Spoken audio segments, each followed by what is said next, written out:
यसलाई भन्छ स्केला, नेपालमा खट भन्छ के अरे होइन। क्रोप्सको पाइपको बनेको हुन्छ यसका फोल्डिङ, र यहाँ चाहिँ स्केला, यहाँ चाहिँ फोल्डिङ हुन्छ।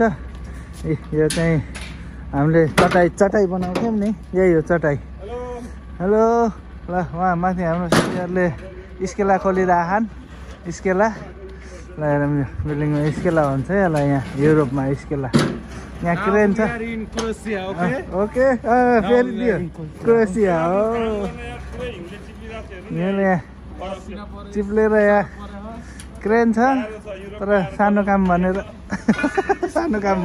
क्रेनले खोल्न दिएन, मान्छेले बोक्ने गरे। ल हामी आज स्केला खोल्ने कार्यक्रम गर्दै आएको छौँ। ल ल धन्यवाद। साथीहरू नाच्दै रमाइलो गर्दै काम गरिरहेको छन्। उहाँ अर्कोले उहाँबाट चिच्चाइरहेको छ। उहाँबाट यो मनन्दर हो, मनन्दर। यो फिनिसिङ गर्ने टाइलवाला मिस्त्री हो, त्यो टाइलवाला। ल धन्यवाद।